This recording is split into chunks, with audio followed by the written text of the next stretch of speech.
Merci à tous et à toutes d'être là ce soir. Je ne sais pas si tout le monde ici connaît déjà Sorociné ou si vous venez pour découvrir. Pour vous présenter un peu, Sorociné, c'est une démarche un peu protéiforme qui a eu lieu qui est née en 2018 et c'est un média aussi, on peut le dire, je pense, qui a à cœur d'analyser, de faire un petit tour d'horizon des relations hommes-femmes dans la profession, dans l'industrie du cinéma et dans la question des représentations à l'écran. Voilà.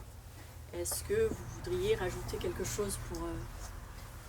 Oui, déjà merci beaucoup d'être là ce soir. C'est vrai que pour nous aussi c'est un petit peu une première fois en termes de présentation de l'association dans une librairie, donc ouais, nous vrai. Aussi ça nous fait tout chose que vous soyez là. Et du coup oui, merci pour la présentation. Moi, donc juste nous, ce qu'on dit habituellement pour présenter, donc c'est qu'on est un média associatif où on représente les femmes devant et derrière la caméra. Donc d'une part en mettant en avant du cinéma de réalisatrices, voilà, pour pallier un peu un manque de médiatisation générale des films de réalisatrices, et d'autre part pour analyser effectivement les représentations des femmes devant la caméra, enfin dans les films en gros, dans les films, les séries qu'on voit habituellement, ce que ça transmet en termes de d'imaginaire collectif et comment ça peut évoluer, voilà. Si Alicia, tu veux. Donc on se présente peut-être. Donc, Mariana, je suis présidente de l'association depuis décembre dernier, et Alicia qui est secrétaire également. Voilà, et qui est dans l'association depuis le numéro 2 de la revue dont on va parler. Et ce que je voulais ajouter aussi, c'est ce qui est intéressant dans l'association, c'est qu'on est aussi une équipe féminine. Ouais. Donc la critique, c'est quand même un milieu qui est assez masculin. Il n'y a pas beaucoup de critiques femmes, donc c'est aussi un moyen pour nous de prendre la plume et de prendre le micro, parce que c'est aussi un podcast à l'origine. Et donc ça, c'était aussi un des buts de l'association, de donner aussi cette opportunité aux femmes, aux jeunes critiques, de s'exprimer dans un cadre aussi, on va dire, safe. Voilà, de cette manière-là. C'était aussi important dans les objectifs de l'association, je pense. Donc du coup, vous deux, vous êtes arrivés assez récemment donc dans cette association. Et qu'est-ce qui vous a appelé à participer à ce travail-là, à ce moment-là, pas forcément avant? Et du coup, juste pour préciser, vous ne travaillez pas trop en lien avec la revue papier? Moi, plutôt, si, toi? Alors moi, j'avais écrit dans le numéro 2. Donc je peux vous parler justement de la revue, de comment ça s'est passé au niveau des réunions de rédaction. Voilà. Okay. Bon, ça va.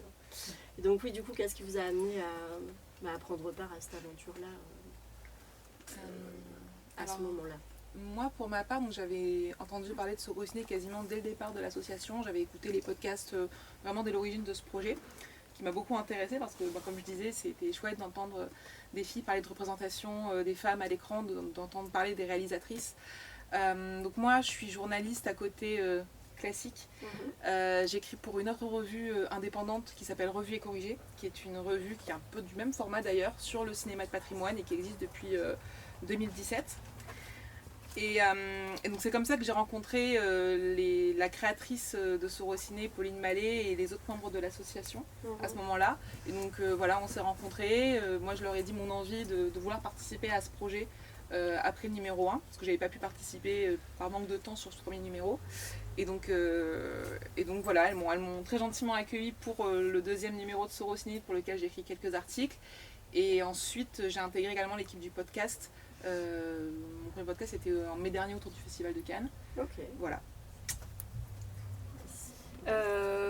Moi, du coup, moi j'ai entendu parler beaucoup plus tard de l'asso. En fait, quand elles avaient lancé, donc début 2020, la campagne de financement pour le numéro 1 de la revue. Donc on va en parler, mais du coup les 2 numéros de la revue sont faits uniquement à base de financement participatif.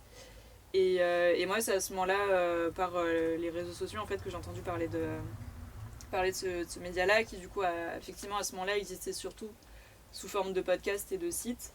Ça n'avait pas encore, disons, le format, le multiformat que ça avait aujourd'hui. Et moi, un peu pareil, c'était surtout pour les questions de représentativité. Moi, à ce moment-là, j'étais beaucoup en recherche justement de comment je me reconnaissais ou pas moi dans les films que je voyais, dans les personnages féminins que je voyais, ce que ça transmettait aussi de l'état actuel des questions sociales, que ce soit les relations hommes-femmes, les questions sociales, de classe sociale et voilà, enfin. Et moi c'est plus ça qui, enfin c'est pour cette question-là d'études aussi que ça m'a intéressée, et du coup à ce moment-là donc j'ai participé au financement du numéro 1 et j'ai rejoint plus tard mi-2021 moi j'ai rejoint l'association à la base pour écrire sur le site, et puis du coup petit à petit je me suis un peu plus impliquée dans l'asso. Mais voilà, et du coup effectivement juste pour contextualiser, donc Sorociné en fait c'est né on découvre en 2023, c'est né il y a 5 ans du coup. Donc sous forme de podcast à la base, c'était uniquement un podcast qui était fait du coup par Pauline Mallet plus 4-5 autres personnes je crois. Et puis ça a fini par se développer donc à partir de 2020 sous une forme de site internet et de revue papier. Et ensuite aussi de ciné-club où du coup là on fait des petites interventions à Paris ou ailleurs dans des cinémas, enfin voilà, un peu plein de choses différentes. Et sur le site, vous avez des articles et des critiques. Est-ce que c'est toujours en lien avec la revue papier ou c'est des choses différentes, non ? Non, c'est totalement décorrélé de la revue. Ouais. Là, on est plus dans l'actualité. La revue, c'était vraiment l'idée d'éditorialiser autour d'une thématique, donc les États-Unis pour le dernier numéro qui est sorti. Le site, c'est un petit peu plus libre. L'idée, c'est vraiment de parler de l'actualité, donc des critiques. Ou de faire des papiers aussi analytiques autour de séries, autour de comédiennes, de faire des interviews également. Voilà, quelque chose de plus ancré dans l'actualité. Ouais. Et vous, est-ce que vous êtes du coup praticienne de cinéma, c'est-à-dire, toi tu écris par exemple, mais est-ce que vous avez pratiqué la technique cinématographique en tant que réalisatrice ou comédienne ? Non, pas encore. Moi, à côté de ça, je travaille aussi dans le cinéma, plutôt du côté industrie, distribution, plutôt de ce côté-là. Après, non, justement, moi, alors j'avoue que c'est un gros truc qui me manque encore, c'est toute la partie jusqu'au moment où on fabrique un film en fait. Je pense qu'un jour il faudra que je fasse quelque chose parce que j'y connais, moi personnellement je connais mal ça, donc moi ce que je connais plus c'est davantage en dehors de la partie industrie, production, distribution, etc. C'est vrai que moi je suis plus en lien avec la partie écriture, scénario, disons que c'est plus des choses que j'arrive à appréhender qu'effectivement la partie technique que je découvre totalement à chaque fois, donc voilà. Moi, je suis vraiment issue d'un journalisme plus traditionnel et j'étais JRI, j'étais derrière la caméra. Donc, c'est pas du cinéma, mais du coup, je fais aussi beaucoup de montage. Donc, c'est deux domaines que j'ai appréhendés plus sur du format documentaire ou sujet journalistique que du format vraiment cinéma à l'état pur. Mais du coup, je vois un petit peu la technique, les enjeux en tout cas. Et puis, c'est aussi à force de rencontrer en interview les personnes du milieu. Mais c'est vrai que ce sera intéressant. Moi, j'ai jamais été sur des tournages ou quoi, voir aussi comment ça se passe. C'est des choses qui sont. Moi j'aimerais bien par exemple. Est-ce que, alors je sais peut-être que toi Alicia t'auras un petit peu des infos là-dessus, est-ce que Sorociné est né vraiment de l'impulsion de MeToo à Hollywood en 2017 ou Alors moi je n'étais pas là au moment de la création, mais en ayant un peu parlé avec les premières personnes qui étaient dans l'association, oui en effet, il y avait cette impulsion-là dès le départ, et vraiment de parler d'un point de vue féminin sur le cinéma, parce que c'était vraiment un espace d'expression qui manquait dans la critique française. En tout cas c'est comme ça, je crois que les créatrices ont ressenti cette envie de parler, parce qu'il y avait un manque en fait. Il y avait à l'époque pas de podcast, pas de site internet écrit vraiment sur le féminisme et le cinéma. Donc ça a vraiment été une volonté de prendre la parole. En effet, ouais. Tu peux quelque chose à ajouter Non, c'est ça. Et puis effectivement, c'est après...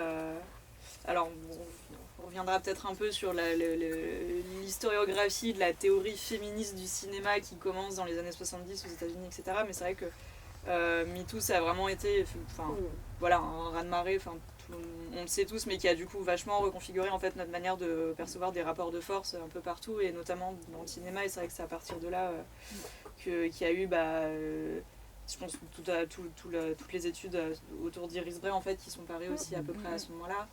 et qu'il y a vraiment une redécouverte. Donc, grosse référence. À la fois ce pour nous en fait c'est un peu un pilier donc oui.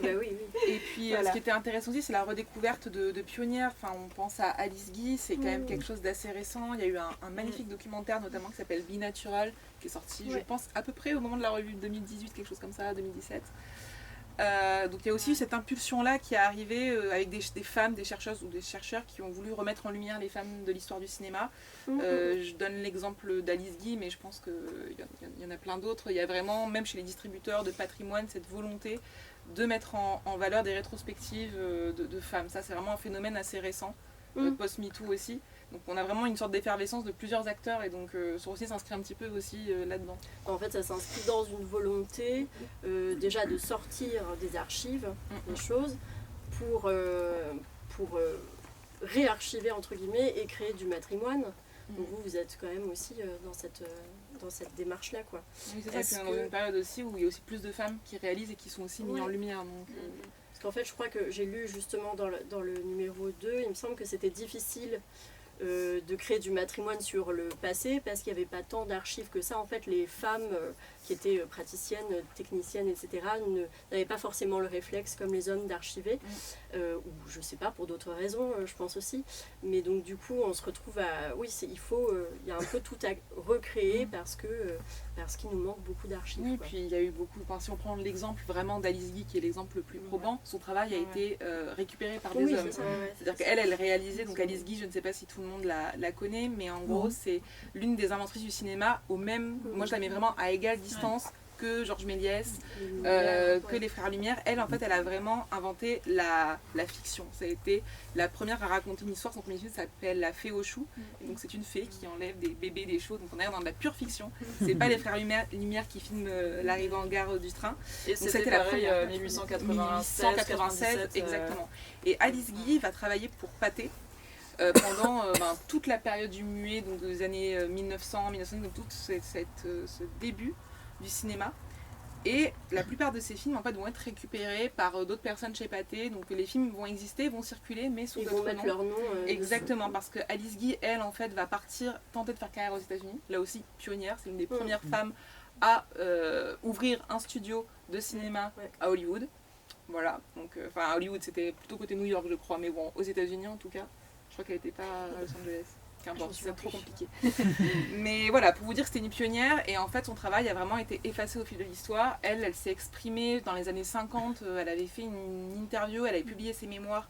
Donc sa parole a quand même existé, mais ça a été noyé vraiment et beaucoup décrédibilisé aussi sa parole parce qu'il n'y avait pas d'archives qui attestaient vraiment que c'était elle qui avait réalisé les films. À l'époque, en effet, on n'archivait pas.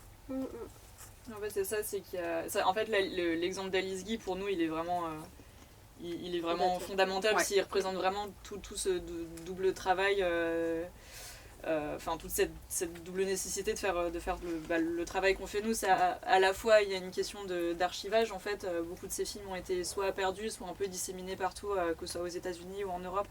Donc c'est encore aujourd'hui encore assez difficile de refaire un panorama complet de ces œuvres parce qu'elles ont été disséminées un peu partout, donc c'est à la fois un problème d'archivage et un problème du coup de récupération de son travail, alors pour des raisons diverses et variées, mais c'est vrai qu'au final, et ça dans le documentaire Be Natural, donc du coup qui parle de ça, on le voit très bien en fait, parce qu'au fil des années, du coup ces œuvres elles ont été réattribuées à Louis Feuillade qu'elle avait engagé, certains des acteurs avec qui elle avait travaillé aussi, et en fait petit à petit du coup il y a eu vraiment une idée d'invisibilisation en fait de son nom. Volontairement. Donc c'est vrai que nous, c'est un peu à l'origine du coup de cette idée-là de féminisme, de pourquoi on choisit de représenter notamment du travail de réalisatrice, c'est qu'il y a vraiment cette idée de reconnaissance de nom, de médiatiser, mettre en lumière des films qui sont faits par des femmes là. Oui, c'est ça. Parce qu'en fait, il y a eu beaucoup de réalisatrices dans plein de cinématographies du monde entier, mais pour les femmes, c'est toujours plus compliqué de monter des films. Donc souvent, elles vont faire 2, 3, 4 films, elles vont avoir du mal vraiment à s'implanter dans l'histoire du cinéma alors qu'elles sont présentes. Donc l'idée vraiment aussi de Sorociné, c'est de les remettre en valeur quand les films sont disponibles. Oui, statistiquement, ils ont des plus petits budgets aussi que les hommes. Si on prend le panorama, je crois, des 10 dernières années dans le cinéma, en tout cas de la production française, le budget alloué aux productions de femmes est plus faible que pour les hommes. Alors après, on peut parler pendant longtemps des causes, etc. Mais enfin, voilà, de fait, si on ne reste que sur des chiffres, les chiffres sont là. Et puisqu'on parle de chiffres, justement, on peut faire un petit tour d'horizon, parce que c'est toujours hyper parlant. En 94 ans aux Oscars, il y a eu seulement 2 réalisatrices oscarisées. C'est quand même voilà, très parlant. À l'Académie, toujours des Oscars, il y a 23% de femmes et 6% de personnes issues de minorités ethniques. Bon, pour les actrices, ça commence un petit peu à augmenter, hein, la parité, mais on se retrouve plutôt dans les métiers techniques avec seulement 6% de femmes directrices de la photo, 18% dans tout ce qui est son, 10% aux effets spéciaux et 36% en animation. Donc voilà, ça reste quand même assez... Ça avance lentement. Ouais, voilà. Et puis, oui, c'est ça. Donc, pas une seule lauréate avant Bigelow. Je sais pas si on est Catherine Bigelow, c'était en 2010 pour Des mineurs. Ouais. Et ça aussi, c'est un exemple intéressant, Catherine Bigelow, parce qu'elle fait des films depuis très longtemps, depuis 1980. Ouais, c'est ça. Et Des mineurs, c'était son 8e film. Ouais. Donc ça montre en fait, voilà, en 30 ans de carrière, elle avait du mal à monter des films parce que elle a servi de Point Break également, qui avait été un énorme succès. D'ailleurs, elle a pu faire un autre film qui a été un échec, et après, pendant 10 ans, elle a galéré pour remonter un film. Et Des mineurs, en fait, c'est quelque chose qu'elle a monté presque toute seule. Aucun studio voulait financer ce film. Donc ça montre aussi, alors que ça aurait été, je pense, ça j'extrapole peut-être, mais un homme à Hollywood, je pense, a moins de mal à financer ses films, alors que c'est une réalisatrice qui est extrêmement talentueuse. Si vous ne connaissez pas le travail de Catherine Bigelow, vraiment, allez-y, c'est assez formidable. Et donc, quand elle a gagné, ça a vraiment ça a fait du bien à Hollywood. D'ailleurs, pour l'anecdote, quand elle a eu son Oscar, c'est Barbara Streisand qui lui a remis. Et elle a eu cette phrase et elle lui a dit « Enfin, il était temps ». Et voilà, donc je pense que c'est quelque chose qui était attendu et maintenant ça commence un peu à bouger, même si on parle des Oscars, mais si on regarde les Césars, par exemple, il n'y a qu'une seule femme qui a gagné un César de la meilleure réalisatrice, et c'était en 2000, c'était Toni Marshall. Mais par contre, il y avait eu Palme d'Or en 93 avec Jane Campion. Palme d'Or partagée. Partagée, je savais pas. D'accord. Ouais. Okay. Donc, voilà. Mais bon, Palme d'Or quand même. Puis il a fallu attendre du coup il y a 2 ans, non? Entre Jane Campion et Julia Ducournau, il y a eu non, il y a eu personne. Et Julia du Ducournau, du coup, a été la première à avoir une Palme d'Or. Sa Palme d'Or à soi toute seule. C'est ça. Pour elle. Ouais. Et donc du coup, bon, à la fois la réponse est dans la question et en même temps ça peut être intéressant.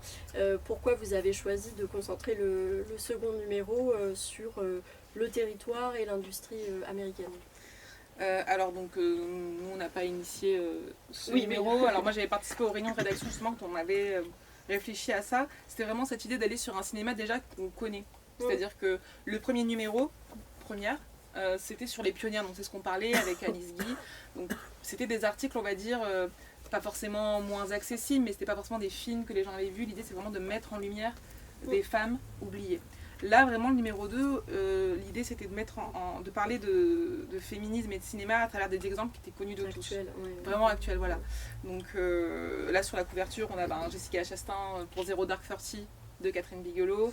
On a le film American Honey d'Andrea Arnold et Lady Bird de Greta Gerwig. Donc vraiment l'idée c'était de faire un aperçu à la fois en parlant des réalisatrices de films et de séries, parce qu'on parle aussi de séries, à travers donc, le territoire américain, donc vraiment une sorte de vision globale, et aussi des métiers. Donc vraiment c'était aussi l'idée d'aller chercher, parce qu'Hollywood c'est la plus grande industrie, donc il y avait beaucoup de corps de métiers, on parle d'effets spéciaux, on parle de cascadeurs, des métiers qui sont peut-être moins développés en France, et on voulait vraiment mettre une cartographie à la fois des films et des métiers aujourd'hui où les femmes tentent de s'imposer. D'ailleurs, il y a une très jolie carte, très touchante, avec les réalisatrices aux 4 coins de l'État, du pays. C'est ça. Et d'ailleurs, on a fait une sorte de petit voyage en début de revue où un on petit fait des films, un petit road trip à travers une quinzaine de films qui se passent dans le territoire américain pour donner un aperçu comme ça de la manière dont les femmes ont représenté l'Amérique contemporaine. Tout à fait, et c'est d'autant plus important que ça rejoint vraiment la question de de reprendre place, on va dire, dans l'espace public en fait. C'est ça. Reprendre son territoire, c'est... On parlait de MeToo et vraiment l'idée aussi de faire un sujet sur les États-Unis, c'était vraiment parce que c'est là-bas que MeToo a eu le plus d'impact sur l'industrie. Donc c'était aussi de voir avant et après MeToo qu'est-ce qui s'est passé en fait à Hollywood à ce moment-là. Donc le numéro revient vraiment beaucoup aussi là-dessus. Ouais. Effectivement. Ouais, c'est vraiment de repartir. 2010, du coup, c'est le point de départ où justement il y a eu donc Catherine Bigelow qui a eu son Oscar du meilleure réalisation. Mais les deux film, les deux. Je crois. Allez. Meilleure réalisation, c'est sûr, et meilleur film aussi, il me semble. Ok. Du coup, de repartir justement de ce point de départ-là et voilà, refaire une cartographie sur les 10 dernières années, notamment avec MeToo, du coup, qu'on commence à...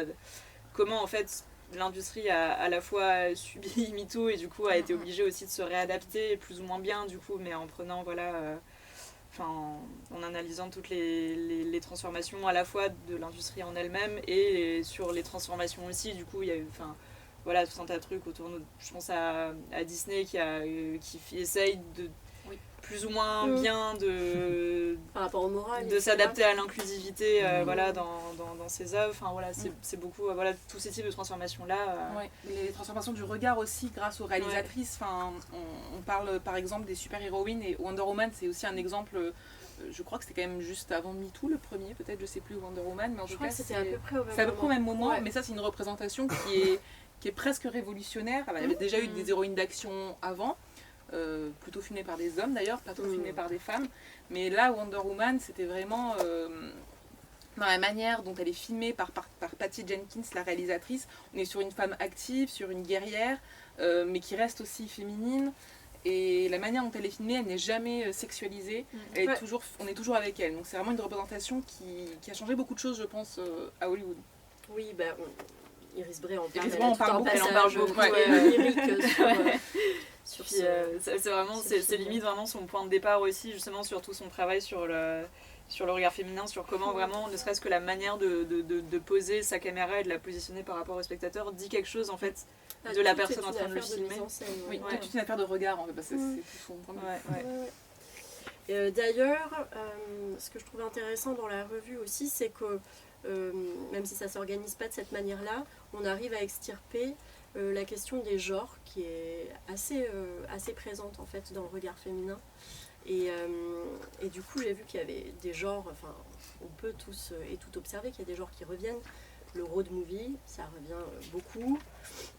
On a le documentaire et le cinéma dit justement de genre, donc c'est-à-dire horrifique, épouvante, tout ça.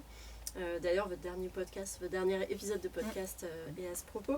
Mais donc il y a plein de passages très intéressants là-dessus.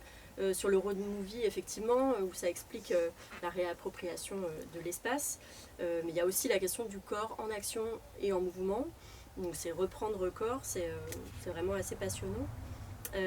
D'ailleurs, il y a un très beau livre là-dessus, Les femmes aussi sont du voyage, l'émancipation par le départ, de Lucie Azéma, si jamais.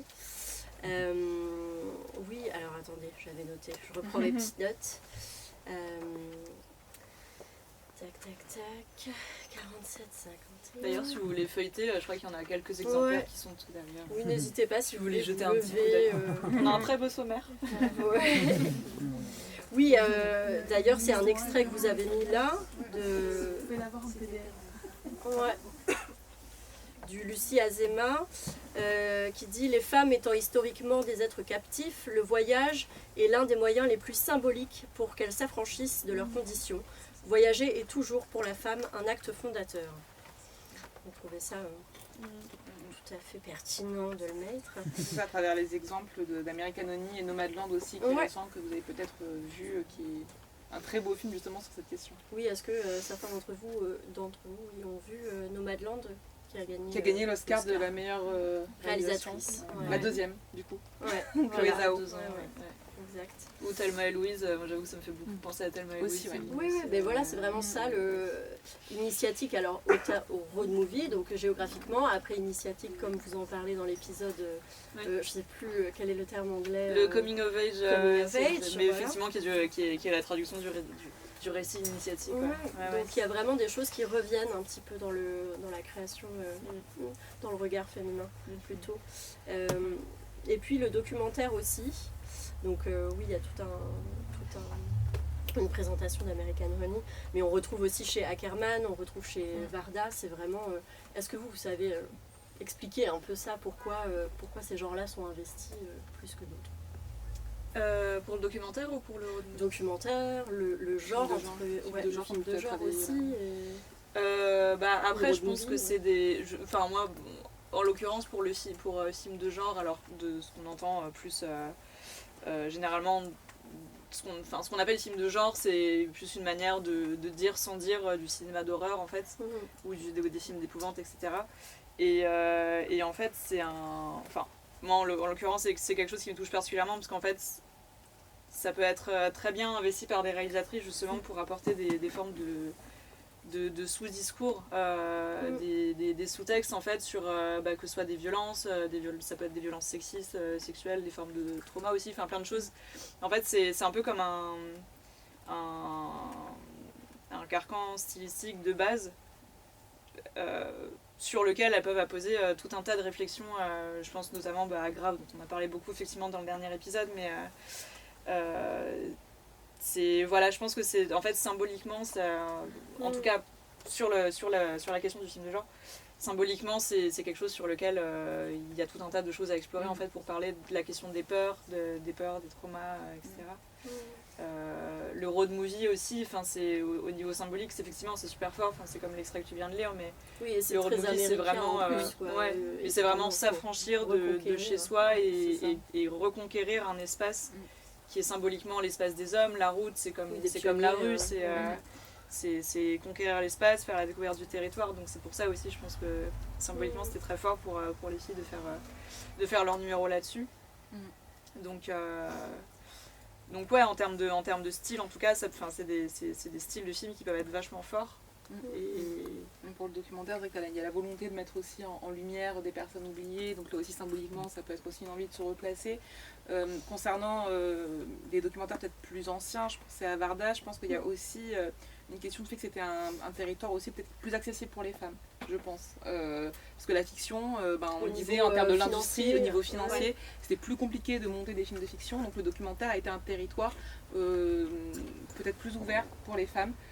Et aujourd'hui, on en a encore des restes. Par exemple, il y a un documentaire qui sort la semaine prochaine de Laura Poitras, qui a gagné le Lion d'Or à Venise. Donc, les femmes et le documentaire, l'histoire, elle continue encore aujourd'hui avec des réalisatrices. Donc, elle, c'est une réalisatrice américaine. Je crois qu'on parle de Citizen 4, il me semble, non, dans le à un moment.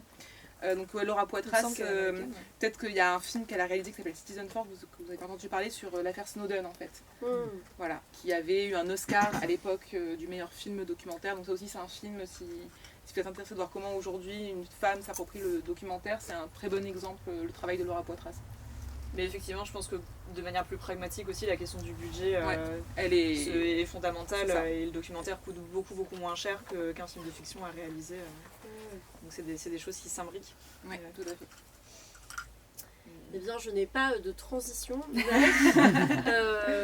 mais du coup, peut-être qu'on peut rentrer un peu dans le dur du sujet et parler du fameux female gaze, donc du regard féminin. Est-ce que vous voulez des petites définitions Iris Bray, toujours. Non, c'est pas notre seule référence, mais c'est une très bonne référence. Ouais. Iris Bray qui reprend en fait les thèses d'une théoricienne américaine qui s'appelle Laura Mulvey, qui avait sorti donc en 1975 Visual Pleasure and Narrative Cinema, donc qui théorisait déjà le male gaze pour le coup. Et donc de ça découle, elle ouvre son livre à la fin, elle fait une ouverture sur potentiellement le female gaze, et Iris Bray a retravaillé tout ça. Elle a travaillé sur Laura Mulvey, mais aussi sur Hélène Cixous, qui est une chercheuse de la même époque, qui n'a pas du tout été publiée à l'époque en France, dont l'œuvre est vraiment passionnante et qui a produit des textes fondateurs sur la recherche, en tout cas aux États-Unis. Donc nous, on est hyper en retard, et elle n'est toujours pas super publiée en France, bizarrement. Donc le female gaze, consciemment, à travers sa mise en scène, dénonce les mécanismes illusionnistes du cinéma, afin que les spectateurs restent actives en regardant leur corps tendu vers les images. Première... Vous avez 4 heures pour c'est ça. Bon, après, ça reste de la recherche, mais c'est quand même assez accessible. Surtout son intro, elle est un petit peu corsée. On va vous montrer des exemples, je pense. Oui, ça sera plus simple. Et alors, par contre, ce qu'il y a de très marrant, c'est qu'elle fait un petit questionnaire, un peu comme le test de Bechdel, pour vous permettre, avant de regarder un film, de savoir si est-ce qu'il y a un peu de female gaze quand même, ou est-ce que c'est la cata. Et du coup, c'est là, à la page 77, il faut narrativement que... Donc il y a narrativement, puis après il y a formellement.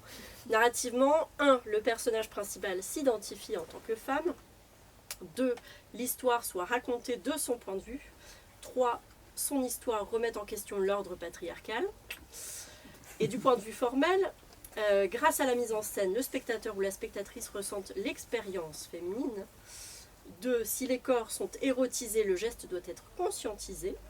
Et 3. Enfin, le plaisir des spectateurs ou spectatrices ne découle pas d'une pulsion scopique. Ça, c'est tout un truc. Prendre du plaisir en regardant une personne, en l'objectivant comme un voyeur. Ce qui est très présent dans le male gaze. Qu'est-ce que vous avez à dire en dissertation? Moi j'ai envie de faire un petit exercice, parce que du coup j'ai pensé à quelque chose en écoutant. Est-ce que vous avez en tête un ou des films qui s'apparentent à ce que vient de vous dire Inès? Parce que moi j'ai un très bon exemple que tout le monde connaît dans la salle, mais on n'y pense pas forcément. Ouais, pareil, je pense qu'on a le même. Je pense qu'on a le même. Voilà. Est-ce que quelqu'un du coup, personne a un film? Non? Non? Je suis ravie de vous dire que Titanic rentre dans toutes les cases qui viennent d'être citées. Voilà. Et il ressort bientôt. Et quand on le revoit, là je l'ai revu la semaine dernière, et vraiment on est totalement dans un film gaze, c'est incroyable. C'est un film incroyable. Comme quoi c'est pas si compliqué en fait. Et Titanic est cité par ailleurs par Céline Sciamma, qui est une de nos gourous également, comme un très bon exemple de female gaze. Donc la preuve que c'est pas si compliqué que ça. donc voilà. Et c'est alors que c'est réalisé par un homme. Qui en plus réalisé par c'est aussi intéressant, le film gaze n'est pas forcément réservé aux femmes, ça c'est faux de le penser aussi. C'est vraiment une histoire de regard. Ouais. Ça amène effectivement une question. Est-ce qu'il faut être une femme pour produire du female gaze? Vous voulez bien expliquer ce que c'est le male gaze? Eh bien, le male gaze, est-ce que du coup on a des exemples? Attendez, j'arrive. Transformers, c'est un pas bon exemple. Transformers. Non, mais alors en fait, pour. Alors, vas-y. Je pense que de manière générale, ce qu'on appelle male gaze, c'est une manière d'écrire ou de représenter ces personnages féminins, surtout à l'écran. De manière d'une part à en faire des objets sexuels en fait, de manière générale ils sont objectifiés sexuellement et ils n'ont pas une part active dans le récit. Généralement, je sais pas, par exemple c'est un peu la James Bond girl, alors même si c'est une notion qui a évolué au fil des films, mais qui n'a pas vraiment de nom, qui n'a pas vraiment de fonction en dehors du fait d'aider le personnage principal, qui est évidemment très sexualisé du coup dans le film. Alors James Bond c'est un peu le but aussi, mais voilà. Oui, puis c'est un peu extrême. Oui. Parce que des fois, même sans sexualisation, on peut objectiver oui, totalement. féminin, Mais en gros, pour schématiser un peu, c'est surtout ça, c'est le fait de... Ce qu'Iris Bray du coup appelle aussi scopophilie, donc c'est un mot qui fait un peu peur, mais en fait de manière générale ça représente le fait de prendre du plaisir en tant que spectateur à regarder un personnage féminin qui est représenté en tant qu'objet sexuel en fait. C'est un peu ça l'idée. Et ce qui imprègne toutes nos représentations, et surtout américaines. Tout le cinéma classique hollywoodien se base sur ces représentations. Ouais, exact. Et à l'inverse, du coup, donc le female gaze, alors c'est toute une question donc, qui a effectivement été théorisée à partir de la construction théorique du male gaze. On a essayé de se dire, du coup, est-ce qu'en face de ça, il y a un female gaze? Alors, depuis l'apparition d'Iris Bray, il y a quand même débat, parce que justement, au final, ce qu'on appelle female gaze, c'est une manière de vouloir filmer sans représenter forcément des rapports de force implicites par la manière de positionner la caméra, par la manière d'écrire des personnages. Et justement, sans forcément non plus rentrer dans un truc, sans essentialiser en fait. Il n'y a pas effectivement pas que des femmes Oui, qui peuvent après, faire il y a du tout female ce gaze, qui les est, femmes ne font queer pas gaze. forcément du female gaze non plus. Ouais, il y a Mais, Oppositional Gaze, ouais. théorisé par Bell Hooks. Qui est Mais du coup, c'est vrai que le terme même en fait de female gaze fait débat. On oppose plus maintenant le terme de feminist gaze, qui du coup est plus de manière générale un regard féministe qui essaye de ne pas prendre en compte ces rapports de force-là, qui ne sont pas du coup forcément attribués à des réalisatrices femmes. Voilà, effectivement, à partir de là, ont aussi découlé le queer gaze, qui est une manière de voir et de représenter des personnages queer. Il y en a plein d'autres sûrement que je connais pas forcément, mais voilà, c'était plus en fait une base, le male gaze, qui déconstruisait cette manière de représenter des femmes, que ce soit physiquement ou dans des rapports de force avec les autres personnages. Et à partir de là, de questionner en fait qu'est-ce qu'il y a comme d'autres possibilités de regard. C'est ça, oui. Voilà. Sans être en contre avec le male gaze, en tout cas, l'oppositional gaze peut-être rassemble justement ces points de vue qui, en tout cas, sont différents. Quoi. Est-ce qu'on passerait à la pratique un peu? Allez, les revoyez Titanic aussi. Si vous voulez vous remettre ça à jour, c'est toujours une bonne raison de regarder. Ton ordi, Ouais, allez, hop là. Alors, je vous ai ramené des petits on a extraits. 3 petits extraits à vous montrer. 3 grands extraits. 3 grands extraits. Petit écran, grand film. C'est ça. Qui ici a déjà vu le film Portrait de la jeune fille en feu? Ah oui, donc quand même. Super. On va vous montrer un extrait de ce film Qui est un film fondamental voilà, pour nous. moi, en c'est fait, vraiment le film même peut-être qui théorise le mieux ce Ouais. qu'est le female gaze. C'était l'objectif d'ailleurs de Céline Sciamma. C'est un film qui est là pour poser vraiment de nouvelles bases Ouais. et en tout cas être un exemple vraiment dans l'histoire du cinéma. Et c'est le cas tout de suite, immédiatement dès sa sortie. Il y a eu de gros problèmes justement, grosses rixes entre justement les critiques un peu cahiers du cinéma, etc. Et ça a duré un peu. Ils avaient vraiment du mal à avaler la pilule, quoi. Il y a une réplique notamment qui est devenue assez emblématique de justement de ce que c'est cette question de changement de regard et changement de point de vue. C'est donc pour vous contextualiser, donc les deux jeunes femmes, donc comment raconter le film, celle en rouge, Noémie Merlan doit peindre un portrait donc d'Adèle Haenel qui est dans celle en robe verte. Et du coup, à partir de là, elle va du coup s'enclencher tout un jeu de regard parce qu'elle doit peindre son portrait sans lui faire comprendre qu'elle doit peindre son portrait. Donc elle va passer des journées à l'observer dans tous ses détails pour ensuite retranscrire au mieux possible son portrait. Et à ce moment-là, donc elles sont en train de... Donc à ce moment-là, Adèle Haenel sait qu'elle doit poser pour son portrait et elle dit à Noémie Merlan de venir se mettre à sa place et elle lui dit « Si vous me regardez moi, qui je regarde ?» Et donc ça, c'est, je vois que la jeune femme est très réceptive. En fait, c'est une réplique qui est très forte parce qu'elle représente effectivement toute la question de l'objectification et notamment de la question des muses. Céline Sciamma, elle a beaucoup... Céline Sciamma, qui est la réalisatrice de ce film, elle a expliqué qu'elle voulait beaucoup parler de ce qu'on dit autour des muses d'artistes qui sont en fait des personnages, qui sont en fait des personnes figées qui représentent une inspiration pour des artistes, souvent masculins, et qui du coup sont des personnes qui sont dans une forme de passivité, qui sont pas actives et qui sont uniquement là pour inspirer. Et je trouve que justement cette scène, elle représente très bien cette bascule en fait que Céline Sciamma elle essaye de faire. Justement pour dire en fait la personne qui est muse, elle regarde aussi en fait l'artiste en train de peindre et que ces jeux de regard là en fait qui regarde qui, nous quand on regarde un film, est-ce que les personnages nous regardent aussi, enfin il y a vraiment tous ces jeux de regard qu'elle analyse et justement pour défaire ces questions de male gaze, de female gaze qui sont très intéressantes et en plus c'est un très beau film donc regardez-le si vous l'avez pas vu. Ça... Voilà, je sais pas si vous voulez ajouter quelque chose. Non, mais c'est vrai que la question du regard, elle est fondamentale dans le film. Moi, il y a une autre scène qu'on n'a pas en extrait, mais qui est très parlante aussi. C'est une scène d'avortement. Là aussi, il est beaucoup question de regard parce que c'est très politique de la part de Sciamma de montrer cette scène. parce qu'on ne voit pas des avortements au cinéma, très très très très rarement. Et dans cette scène, en fait, on a encore ces deux personnages de Adèle Haenel et Noémie Merlan qui assistent à cette scène. Noémie Merlan veut détourner le regard, donc on la voit un peu comme nous, spectateurs qui ne voulons pas voir cette scène, et Adèle lui dit non, regardez.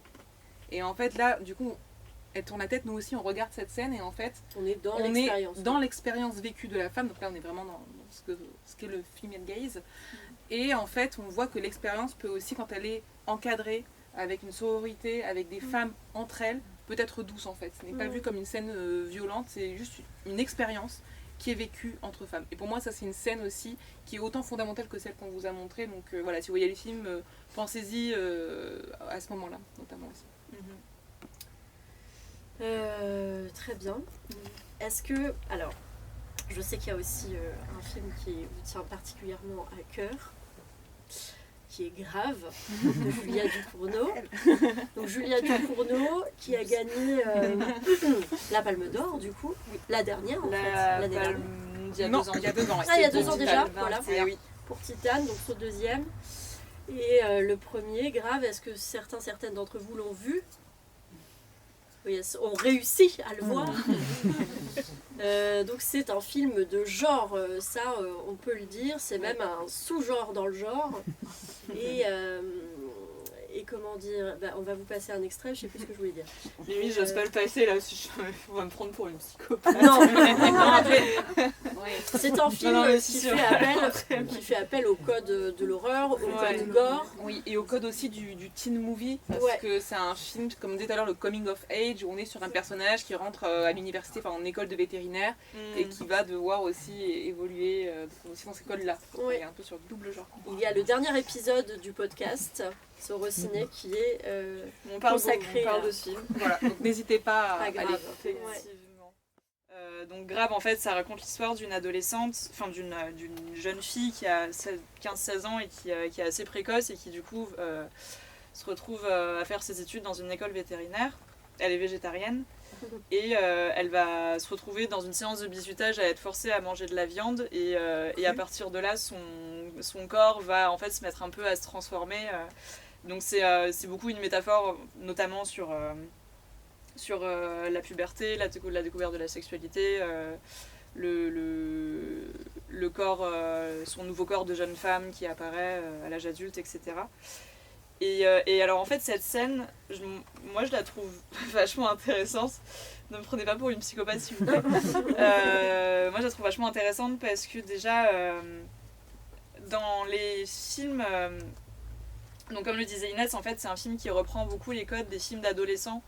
Ce qu'on appelle les teen movies en fait, qui sont des films sur l'adolescence qui se passent dans des lycées avec un cheminement initiatique de la part du personnage principal. Donc, qui ne sont pas du tout des codes français d'ailleurs. Qui ne sont pas du tout des codes français, qui sont plutôt des codes américains en fait, de films de lycée à l'américaine. Et traditionnellement en fait dans ces films-là, il y a toujours, quand on parle d'une jeune fille, il y a toujours une scène où la fille va avoir une transformation, où elle va devenir un peu femme. Donc elle va mettre une jolie robe, elle va se maquiller, elle va se faire des beaux cheveux et tout. Un peu typiquement Hermione dans Harry Potter 4, quand elle se met sa robe pour aller au bal et que tout d'un coup on se rend compte qu'en fait elle est super belle quand elle se maquille et qu'elle se lisse les cheveux. Enfin, voilà. Et je trouve que cette scène de Grave en fait reprend ces codes-là parce que c'est un moment où le personnage principal, Justine, commence un peu à se découvrir en tant que femme, à s'habiller en tant que femme, etc. Et cette scène donc, où elle se met à danser devant le miroir, en fait, c'est un peu une parodie horrifique de ces scènes-là où les personnages féminins vont s'habiller en tant que femme, etc. Et là, en fait, c'est ça, mais poussé au versant le plus malaise, horrifique. La musique, c'est une musique de sexe satanique, enfin, c'est un peu n'importe quoi. Et ça joue vachement dans le discours. Ouais, mais du coup, c'est un peu pervertir ces codes-là traditionnels de films où la fille va découvrir sa féminité. Là, cette féminité, c'est une féminité qui est horrifique, qui est un peu satanique aussi. Oui, elle se la réapproprie, elle le transforme justement avec les paroles de la chanson. On a tout ce qui serait male gaze ou patriarcat, et elle le transforme et elle le rend monstrueux volontairement. Ouais. Voilà, j'espère que ça vous a donné un peu envie de regarder. Toujours pas. Même que j'aime beaucoup, mais c'est vrai qu'il faut aimer être mis mal à l'aise, quoi. Et Titan, c'est encore Titan, pire. c'est pareil. Et là, on est vraiment aussi sur de la transformation, donc, Ouais. autour des codes du genre, et la transformation d'un corps féminin au fur et à mesure, vu que c'est... je sais pas si j'ai pas envie peut-être de trop spoiler le film, ça se découvre un petit peu, mais en gros, on a une transformation d'un corps féminin. Ouais, c'est beaucoup sur des questions d'identité fluide. D'identité fluide, exactement. Ouais. Donc, mais c'est vraiment un film qui se ressent aussi, Titan. C'est pour ça que je préfère pas trop en parler, il vaut mieux le découvrir. Si vous avez le cœur bien accroché, regardez-le, mais voilà, faut pas manger ni avant ni après, ni pendant, enfin. Voilà. C'est hyper intéressant parce que... Ouais, non, sinon je vais spoiler le premier. C'est très dur de pas parce qu'en parler, plus de se transformer, mais... un peu comme c'était le cas dans le film des frères Boukarma, là, Ah oui, je l'ai pas vu, mais ouais. sur le loup-garou. Ouais. Elle se transforme, mais en plus, elle est carrément active parce qu'elle devient cannibale. Donc, Oui. alors qu'elle partait du végétarisme et Non, grave, ouais. de l'innocence, de l'abus de sa famille. Il y a tout ce truc où elle devient petit à petit vraiment active de sujet de son désir et non pas objet, quoi. C'est elle qui prend ce qu'elle veut quand elle veut. Et il y a une scène dans... Bon, je reste sur Grave, hein, mais il y a une scène notamment où elle va... Alors pareil, qui est tournée un peu sur un registre horrifique, mais où elle voit en fait des garçons en train de jouer au foot et elle va se mettre à les regarder comme ça. Enfin, bon, je le mime pas très bien, mais le conflant, c'est pas pour moi. Mais voilà, qui montre vraiment aussi, elle devient vraiment sujet en fait de son propre corps et non plus un objet comme c'est le cas au début où elle subit des séances des scènes de bizutage, etc. Elle renverse beaucoup ça, quoi. Donc c'est un film vachement intéressant, hein, mais faut être assez accroché. Oui, du coup, non, elle ne va pas par le bout de la cuillère. Ça, c'est clair. Iris Bray, donc, dit tout en refusant les codes du male gaze, de cinéma de genre, puisque c'est vrai que c'est quelque chose de très masculin, l'horreur, tout ça, où les personnages féminins se retrouvent très souvent violés et ou tués. Julia Ducournau cherche à s'approcher au plus près du pouls de son héroïne, un pouls qui donne son rythme au film et sur lequel il devient impossible de ne pas se synchroniser. Voilà, et c'est vraiment ça, c'est du sensoriel, quoi. Et ça, c'est un truc qu'on peut retrouver généralement dans le film Elle Gaze aussi. Oui, c'est vrai que Grave a été... Ouais. C'est vrai qu'elle en parle pas mal de Grave, effectivement, comme un exemple de female gaze, dans le sens où toute l'écriture et toute la mise en scène fait qu'on se retrouve vraiment dans son ressenti corporel, parce que Grave et Titan, ça parle beaucoup d'une transformation corporelle, d'un corps qui est en mutation, et ça... Pardon, je touche le micro. Et sa mise en scène cherche vraiment à ce qu'on ressente dans notre propre chair, en fait, cette transformation-là. Effectivement, du coup, Iris Bray le réutilise pas mal pour illustrer ces exemples de female gaze. Ouais. Très bien, je sais pas du tout quelle heure il est, mais je pense que... Est-ce que vous avez des questions? Il est 20h02. Des remarques, des suggestions, Voilà. Est-ce que vous aimez Titanic? Non, sur l'association, la revue. Oui. Qu'en est-il d'un numéro 3? Pour l'instant, il n'y en aura pas. Pourquoi? Parce que vous connaissez tous ici ce truc sympathique qui s'appelle l'inflation, qui font que les matériaux qu'en fait se mettent à coûter très cher, notamment le papier. Ouais.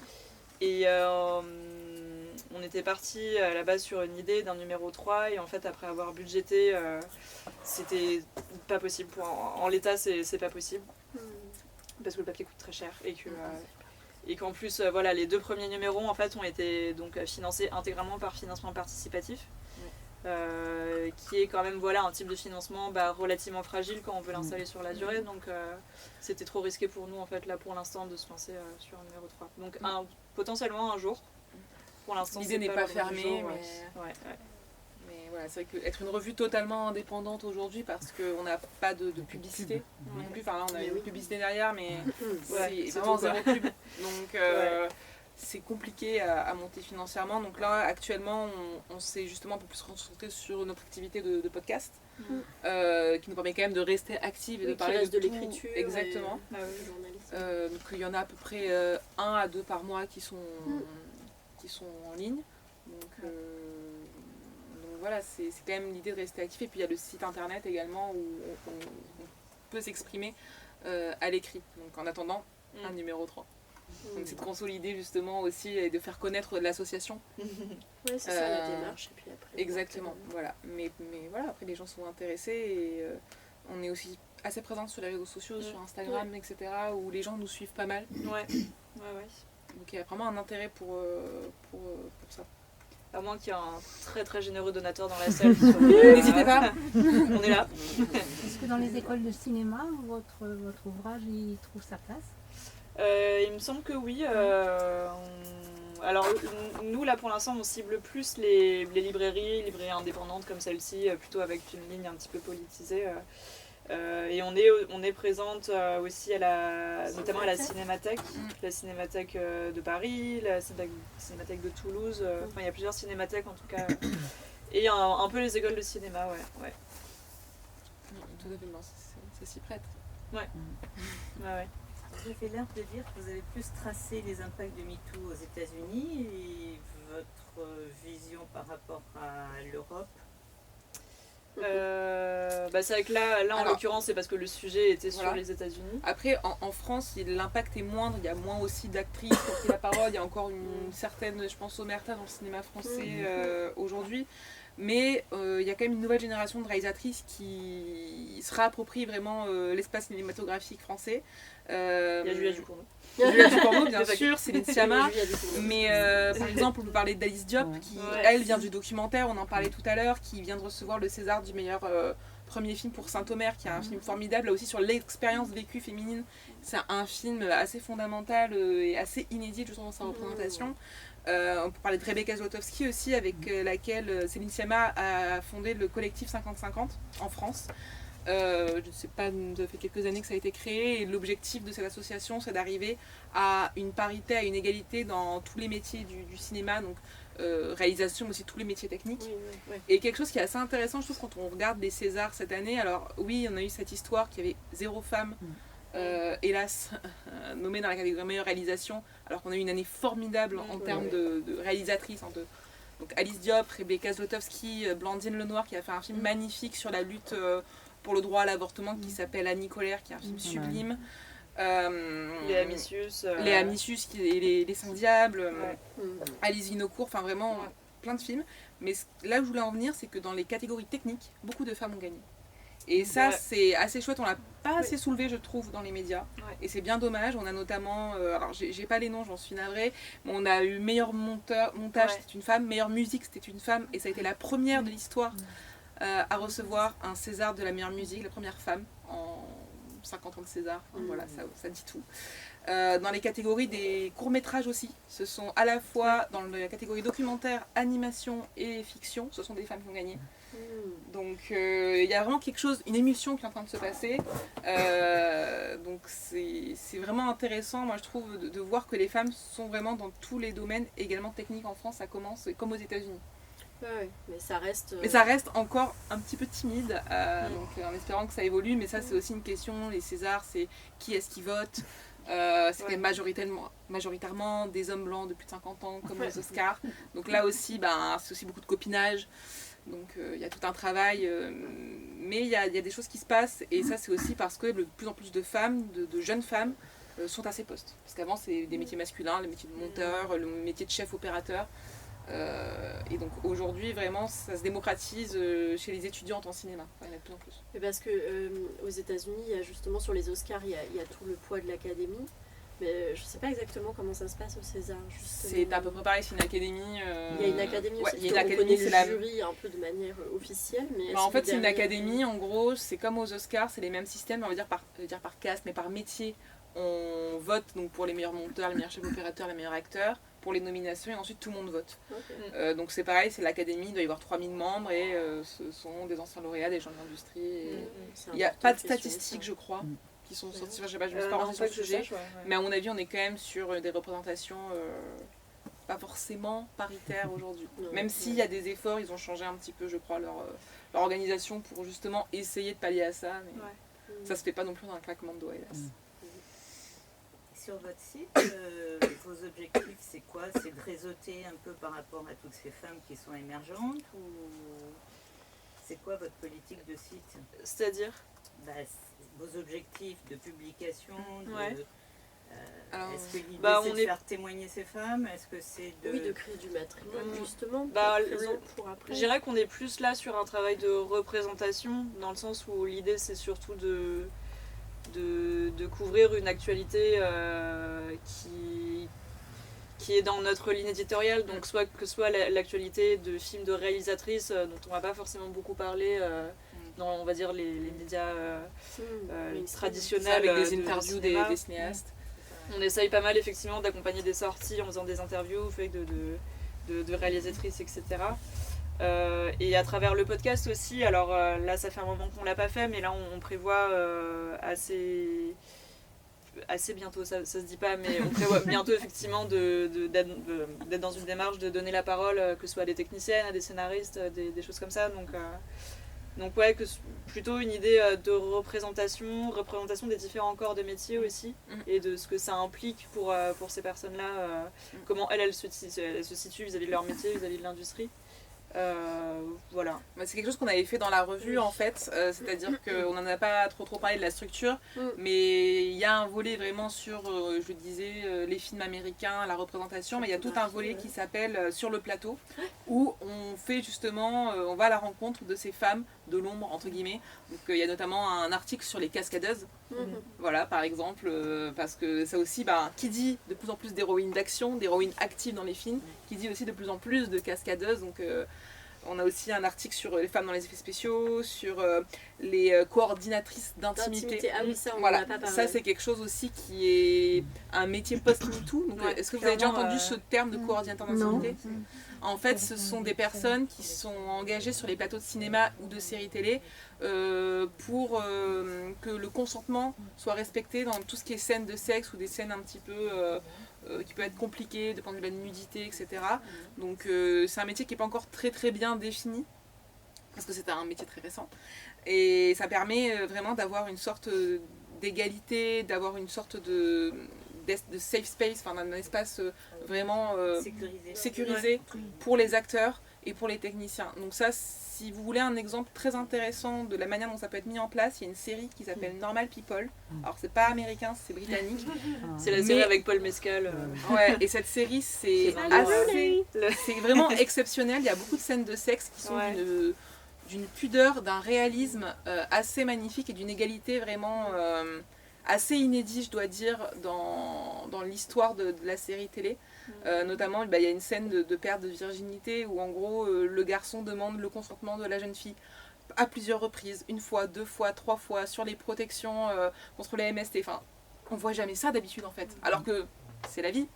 Et donc tout ça c'est aussi grâce aux coordinateurs d'intimité qui travaillent avec les réalisateurs, qui travaillent avec les chefs opérateurs. Avec l'équipe en fait. Avec l'équipe, voilà. Entre l'équipe et les artistes. Exactement. Donc, mais ça c'est quelque chose qui est à peu près officiel aux États-Unis.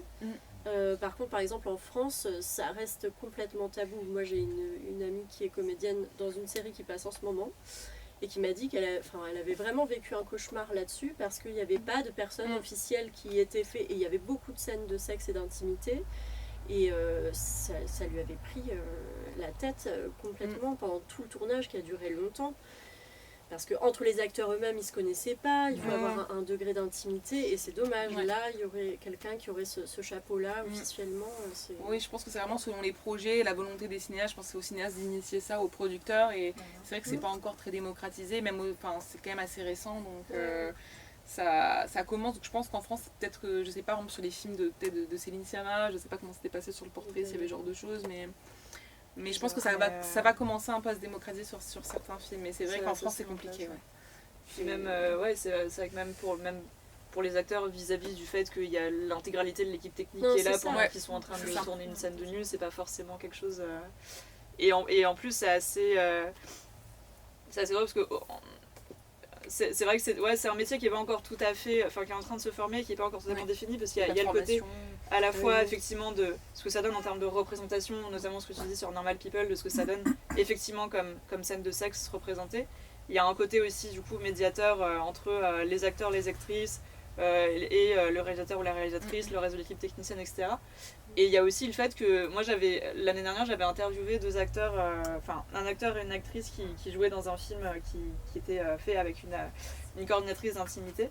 Et en fait de ce qu'ils me racontaient, c'est presque un chorégraphe en fait, cette personne qui du coup est là aussi à dire là tu vas poser ta main là tu vas faire ça, et du coup en faisant aussi en sorte que tout ça se fasse un peu dans les règles de l'art, quoi, de s'assurer que ça pose de problème à personne, qu'on est dans les bonnes conditions pour le faire, etc. Et qu'il y a presque un travail de chorégraphie dans le sens où tu t'entraînes avant, tu répètes en fait comme pour n'importe quel type de scène avec des acteurs et des actrices, mais il y a vraiment une idée de mise en place d'une chorégraphie qui est faite avec cette personne. Donc c'est vraiment pour typiquement des métiers post-MeToo qui sont hyper intéressants et qui sont vraiment sur ce côté devant et derrière la caméra, qu'est-ce que ça donne en termes d'image, mais qu'est-ce que ça donne aussi au moment où c'est tourné. Donc, et qu'on a toujours cherché à mettre en valeur dans le numéro, si ça vous intéresse. Oui, il y a tout un article dessus sur comment c'est né bien avant MeToo, etc. Si ça vous intéresse. Oui. Est-ce que, selon vous, un film qui souffre trop de male gaze peut-il quand même être bon? Doit-on l'aimer? Ça, c'est un peu les fameuses questions maintenant de qu'est-ce qu'on fait de toutes ces œuvres. Moi, je pense que oui, mais après...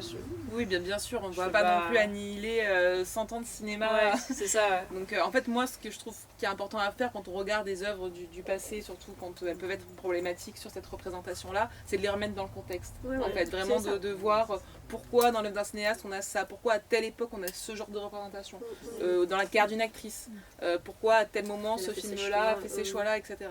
Donc, et oui, donc moi je pense qu'il n'y a pas de... Enfin, on ne va pas canceller, annuler tous ces films-là, et ils peuvent être très très très très bons. Après, aujourd'hui, forcément, quand on est cinéaste, on est obligé de réfléchir à ça, je pense, aujourd'hui. Oui, c'est ça, c'est que par contre, des films qui sont réalisés aujourd'hui, ça va être difficile de les juger comme bons alors que c'est à fond dans le... Oui, voilà, il faut être nuancé.